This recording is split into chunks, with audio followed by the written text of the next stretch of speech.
Hi, I'm Mark, and welcome to the current Outside Views report on Russia's war of aggression against Ukraine. Kremlin chief Vladimir Putin has reiterated that he will not return to the grain deal with Ukraine until all Russian demands have been met. First, the restrictions on the export of Russian agricultural products must be lifted, as Putin said during a press conference with Turkish President Recep Tayyip Erdogan on Monday in Sochi on the Black Sea.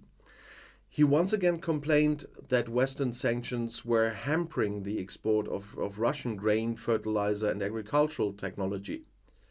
Erdogan calls for a return to the agreement to ship Ukrainian grain across the Black Sea, which is important for the world's food supply. He appealed once again, "We believe that the initiative should continue by correcting the shortcomings." He was confident that a solution would be found soon. Turkey helped mediate the grain agreement in the summer of 2022, which ended the Russian naval blockade of Ukrainian ports, also in its own interest. Russia suspended the agreement in mid-July. Putin had set conditions for a return. For example, the sanctions imposed by the West in the course of the Russian war of aggression against Ukraine should be relaxed so that Russia can also export its own grain and fertilizers unhindered. Putin said that this year, even because of a good harvest, Russia wants to export 60 million tons of grain.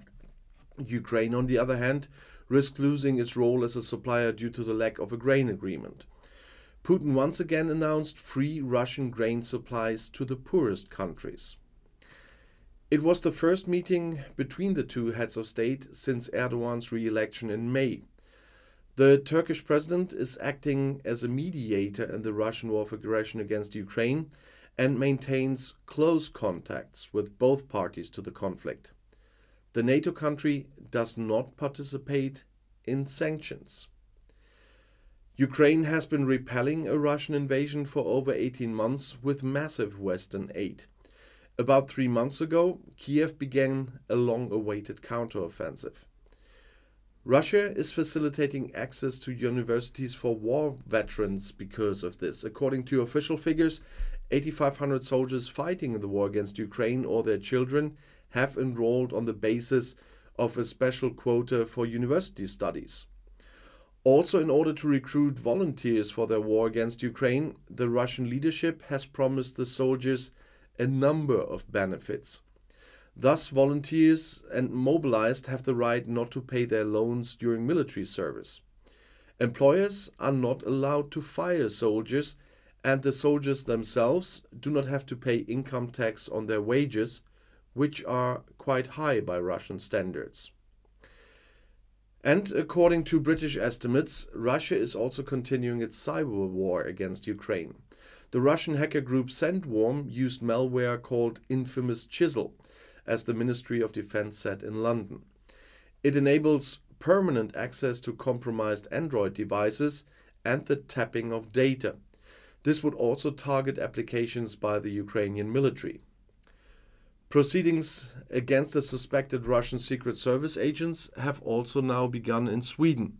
A Russian native has been charged with illegal intelligence activities against Sweden and the United States.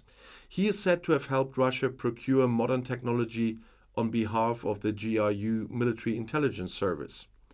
The prosecutor responsible, Henrik Olin, said at the start of the trial at the Stockholm District Court that the man could be described as a procurement agent.